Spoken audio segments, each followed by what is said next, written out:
Almost got by me that time. Got to straighten that picture so it's not upside down. I mean, what would it be? Side to side? Mirrored? Guess that would be the correct terminology. So we're going to do something a little bit... well, let's just catch everybody up where we're at on our Amorite project here. So we finished the 2 stands here of skirmishers for the Amorites yesterday. And here they are in all their glory. A couple of skirmishers here. A couple stands of Saloy as are referred to in DBA. And I posted pictures of these online, and somebody mentioned to me that they wanted to know what kind of a skin color I used for their flesh. So I would figure, well, the next guys up have a whole lot of flesh showing. That is 6 figures, 2 stands of auxilia. 3 figures on a stand. So we're going to go ahead and roll into that. It's going to be kind of a short painting session. I got about an hour or so. So we're going to roll into what do I do for my Middle Eastern flesh. And I mix my own skin tones. I don't use something that's commercially available. I haven't been really happy with what's already out there, so I make my own. Always have, and I like that it gives you a little bit of variety from figure to figure what you're going to have. Okay, especially if you're in an area where, like the Middle East, where there are some people that are lighter skinned than others. And there's not going to be as much skin variety if you're doing like Vikings, for instance, but somewhere it's like a crossroads of peoples, like the Middle East, you're definitely going to have some of that. Now, what is this hiding down here?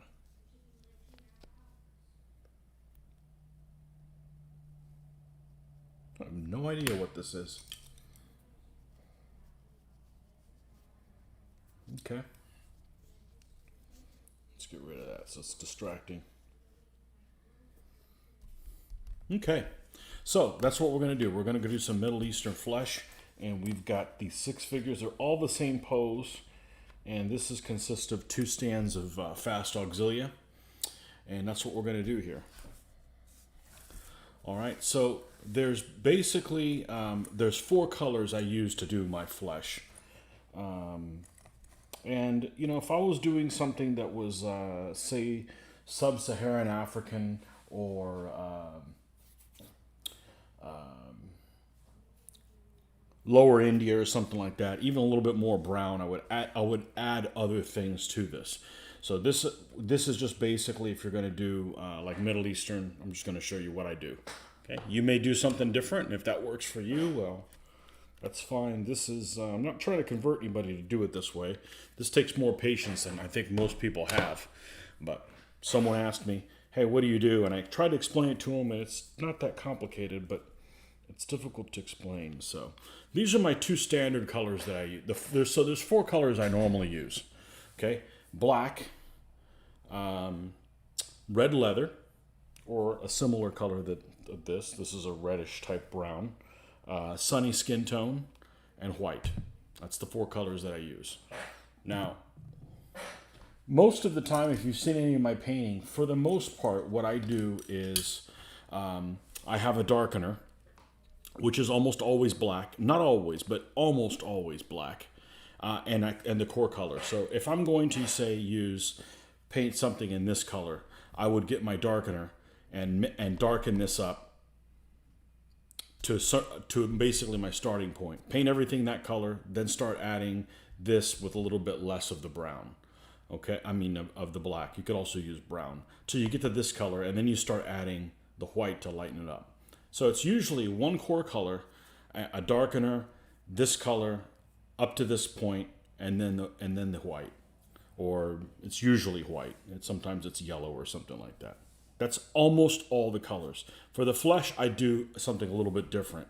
If I was doing Caucasian skin, I would do black with this red leather, all the way to the point where I get to the red leather. Then I start adding the sunny skin tone to it to the point where it's almost always all sunny skin tone and then add white. So there's actually two core colors in the skin tone for that. That's basically what I do is I add black till I get to this color, then I start adding sunny skin tone, and then to a certain point, and then I start adding a tiny little bit of white for the features that really stand out. What I do different for Middle Eastern skin, and you'll have seen in the Papal Army that I did this a bunch of different times. Okay, what's different about the Middle Eastern skin is I do everything up to the point but I don't come all the way up to this color. In other words, I start adding skin tone when I'm like one tone underneath this one. So it's a little bit darker. Then I start adding the skin tone the same. That's the only thing that's different. And just that slight little change makes a big difference. And you end up with figures that look like, and even in these figures, there's some variety. Hopefully, I don't know how true this color is going to be on camera. We're going to try to do the best we can. Where's a guy that stands out really well that has, well, I don't have a lot of these Caucasians that have a whole lot of skin showing. But let's just compare Saloy here. See if that stands out. That's the difference in skin tone here.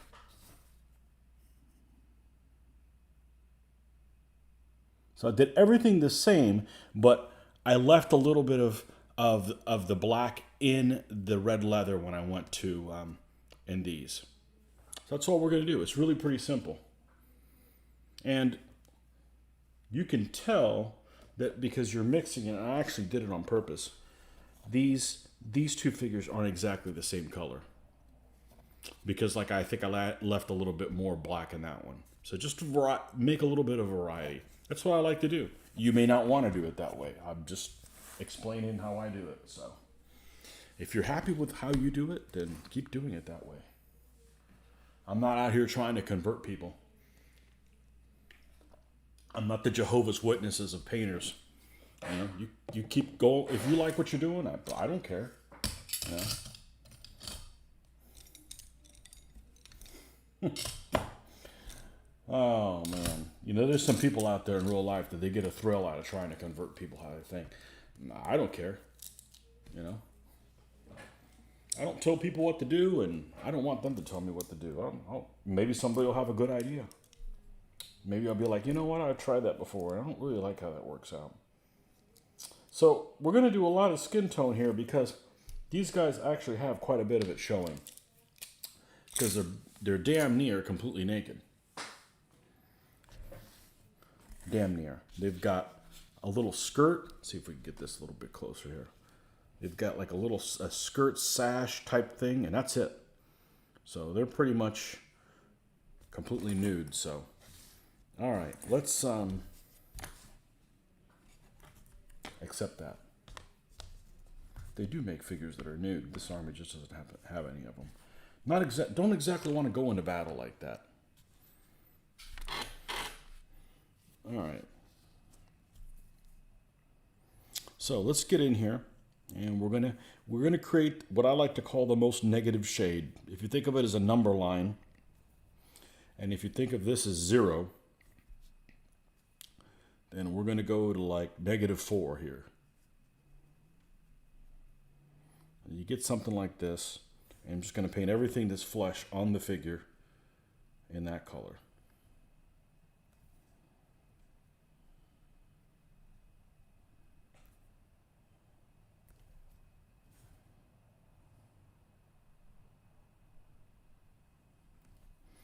And there's no reason to paint over the beard because you just end up having to paint it over anyways. Again, so. I guess you could just slap it on, but I don't want to cover any detail. Not that I usually do because I paint so thin.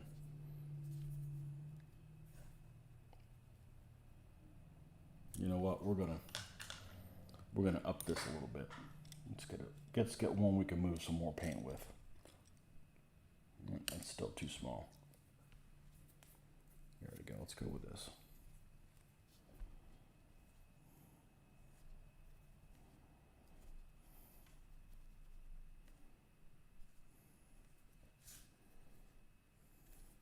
And I just figured this out just by experimenting.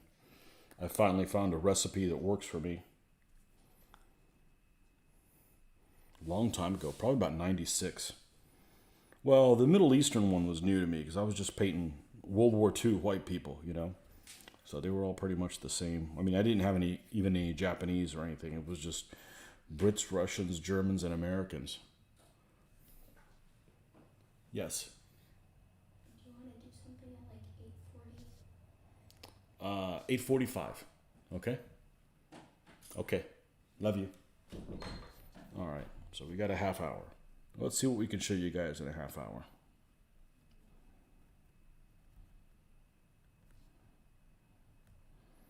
So yeah, I definitely want to paint these guys one at a time because I want the skin tones to be slightly different, especially because in the case of these particular figures, they're all the exact same pose. And so, you know, you need to give them some kind of variety. And hopefully that'll do it. Hey, they only make one pose for this figure. I don't know why, but that's what they decided to do.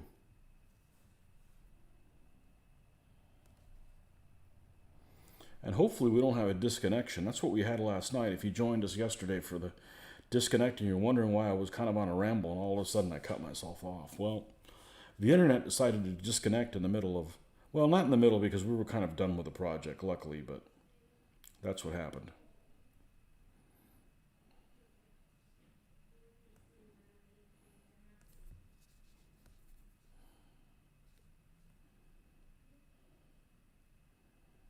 All right, so we're done with that. Now we'll go back to this other brush that we had. And I just go right ahead and I take this dark spot here and just add more of the core color, as I like to call it.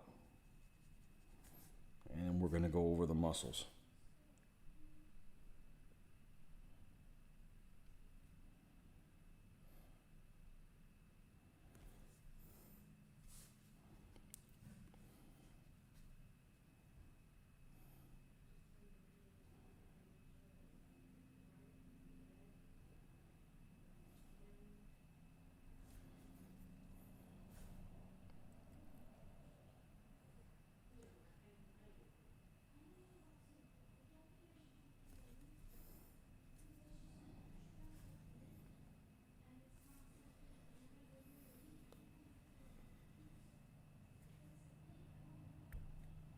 Anthony Holton, welcome. What was the name of that American company that sells 15 millimeter Essex? Forgot to bookmark it. Well, it's C&B Miniatures. And I just found out a couple days ago that if you go to their website, they've stopped their mail order service. They said that it's because of personal issues. I don't remember exactly what it was, whether it was a medical issue or but they're not doing mail order anymore. So now you got to go straight to Essex, unfortunately. And apparently there's like 20 people that are waiting on their orders because they're even commented on there that, you know, they're going to get to them. They're supposedly still going to come to shows. They're just going to stop doing the mail order thing. I'm not sure what that's about, but you can read on it on their website. So,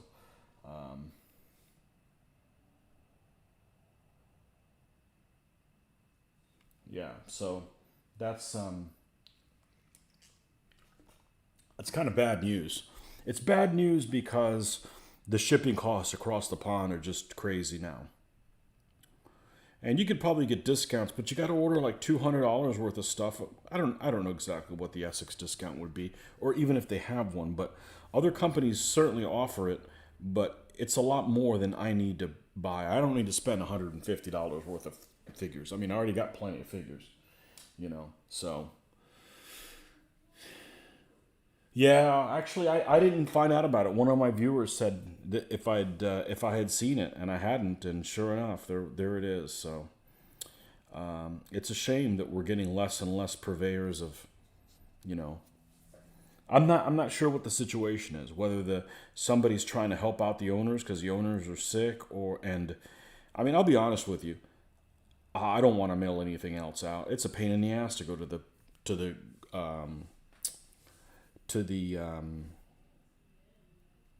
to the post office. Especially if you have a full-time job, to do that on your free time, that's a pain in the ass. You know, they don't make it easy by, their hours are terrible for people that work. You know, like for instance, I don't, if I'm mailing stuff on my own time, I don't care if the post office is open at 2:00 in the afternoon on a Tuesday. That doesn't do me any good. I'm at work, Patriot Wargaming Solutions, there you are. Wife and I have been down with COVID since returning from Eglin Air Force Base DoD mission on August 7th. Getting better. Oh, wow. Eglin Air Force Department of Defense mission. Oh. Sorry to hear that. I was wondering where you were. I hope you keep getting better. Hope it doesn't take too long.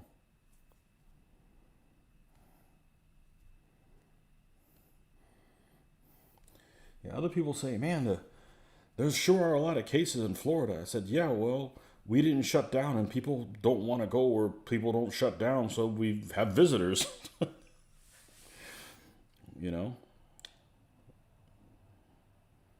think at some point I think we've probably all come in contact with it at some point.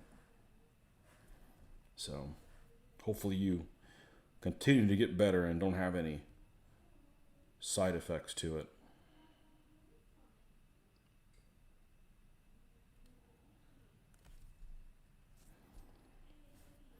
I had a headache for the last 3 days, and I think it was something that was messed up in my neck. I think I was maybe sitting weird. I'll have to watch my videos and see if I was sitting weird or something like that. But I think it was a pinch something. And the reason I know is because I couldn't get it to go away with any kind of medicine. And I absolutely hate having a headache. I can't think with one. So...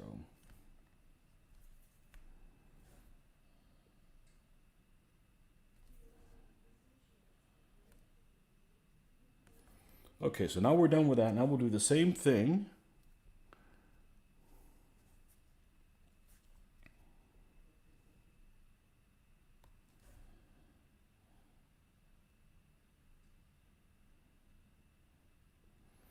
Eglin Air Force Base. That's Pensacola. I get Eglin and Tyndall mixed up. Tyndall is Panama City.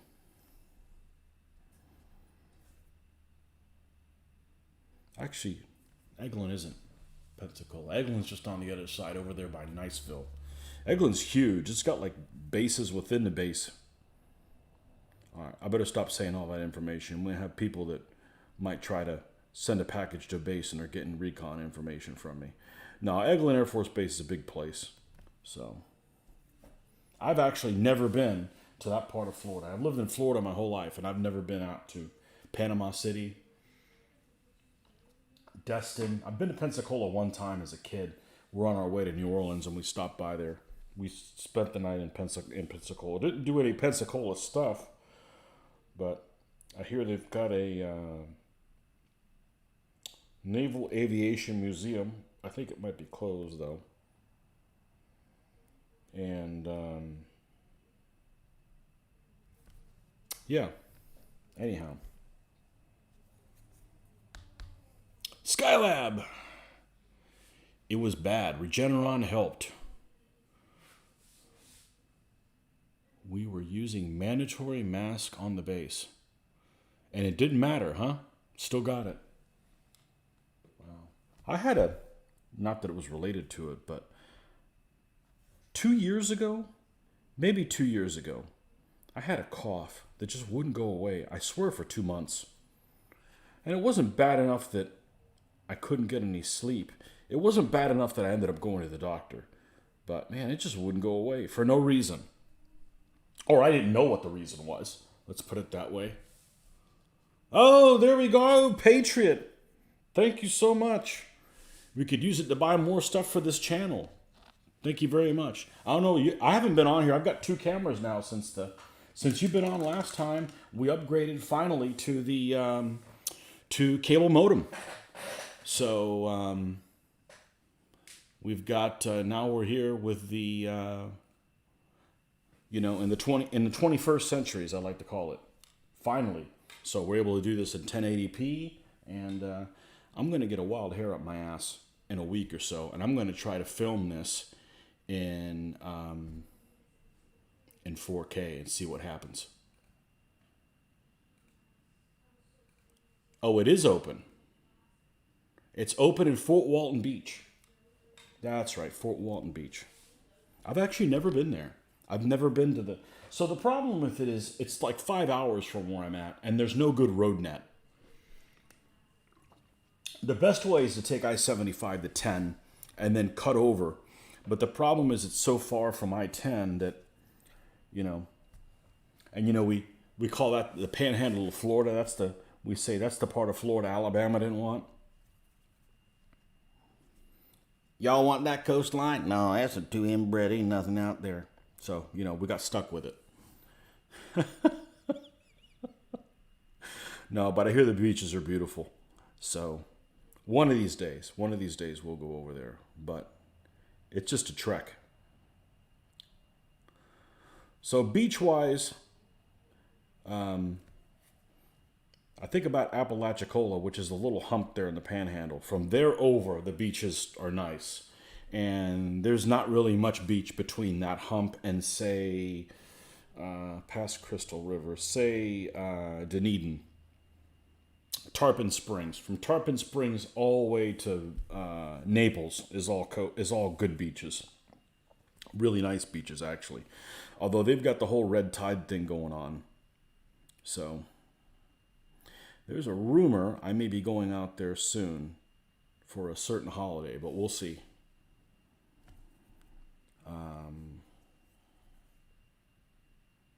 Nope, never mind. That wasn't the case. There was no availability. I'll make my way out there somewhere. I'm a big beach fan, so I don't want to live on the beach because, we don't need all this stuff being destroyed by a little wind. But I do like going out there. It's good for my skin condition, so.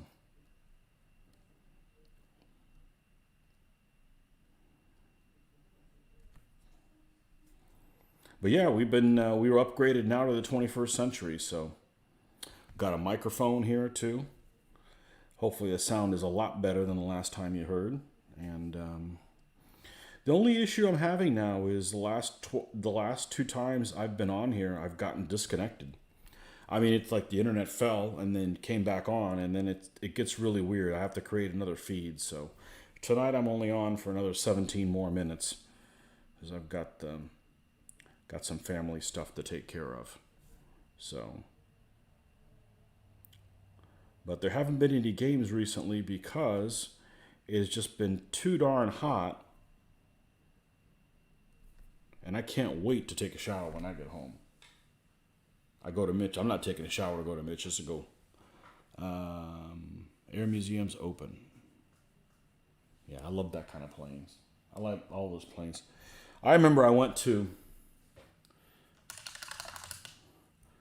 ended up going to, last time I went to DC, there's another museum that's not the National Aerospace Museum. It's a really weird name. You probably know what the name of it is. It's named after somebody with a weird name.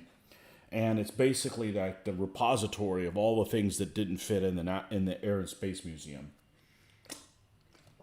They got space stuff there too, but they got warbirds and all kinds of stuff. And I'm like, I get in there and I'm like, there's a place where you enter it and you're kind of on the second level and you can kind of look over this huge hangar and there's all kinds of stuff out there. Is that the one Enola Gay's at? Enola Gay or Boxcar is there. One of the two is there. I think, if memory serves me correctly. But there's a whole bunch of stuff there. And I just start naming things off to my daughter. Like, that's one of those, that's one of those, that's one of those. Often this, let's go over where that is. And I'm not even an airplane guy. Okay? But I'm a war gamer. And I used to work at a hobby store. And I used to build models. And you can't help but learn things.